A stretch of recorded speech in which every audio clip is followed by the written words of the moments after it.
Thank you and welcome to the show this morning. The topic this morning is slavery and gun violence in the South. And we're fortunate to have with us to talk about slavery and gun violence in the South, Alana McLaughlin. Alana, let me welcome you to the show this morning and tell you how delighted we are to have you with the beginning of a new season here with us. And you've been with us almost 2 seasons now and given us quite a bit of information. And what we'd like to talk about today, Alana, before we get into slavery and gun violence in the South, let's have you to give us some information about your background, your education, and some of the things that were important in terms of leading you to us this morning, and then we'll get into the topic this morning, slavery and gun violence in the South. Well, I was born August 27th, 2002. I'm 10. I've been to multiple schools. I'm currently at John Early Museum Magnet Middle School, 5th grade. And I was basically raised in a very religious household, go to church every Sunday. And basically I'm here today to share with you certain things about slavery and gun violence in the South. And I've been studying on my iPhone.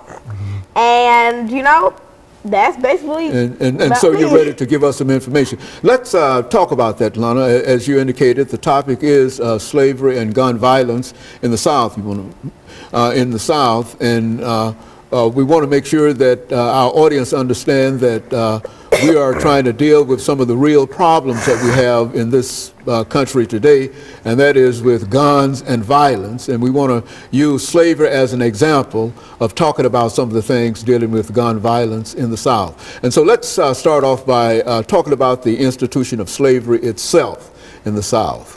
Now, basically, when you think about slavery in the South, you think about African Americans working for Caucasians, African Americans being sold in auctions, etc. But it was much more than that. Slavery was basically slave revolts. It was much more than you basically think of when you hear the word slavery. Now, when most people think of, it's just like the regular stuff, you know, get beaten, etc., mistreated, but it was so much more than that. Now, if you've seen the movie Django Unchained, it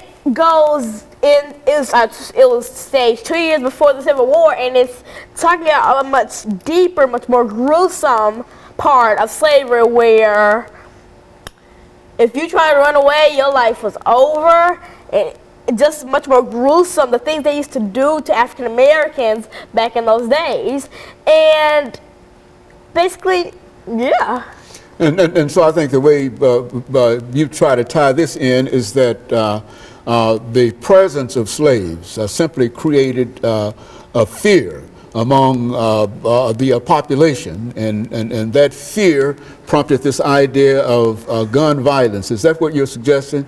And that this fear that you want to illustrate through some of the slave revolts and whatever. I think that was your original idea and your original intention. Now, slave owners really got agitated when the Stono Rebellion in 1739 happened. The Stono Rebellion was the deadliest revolt in colonial America, and it takes place in Stono, South Carolina. Armed slaves started marching to Florida towards freedom, but the insurrection is put down and at least 20 whites and more than 40 blacks are killed. Now, this is one of the insurrections and rebellions that we talk about. And of course, this kind of activity, you're saying, created a real fear among the population in terms of these rebellions, and therefore there seemed to have been a need for firearms and a need for protection. And so when you talk about slave violence and guns in the South, is that what you're suggesting? And basically, say you were a slave owner.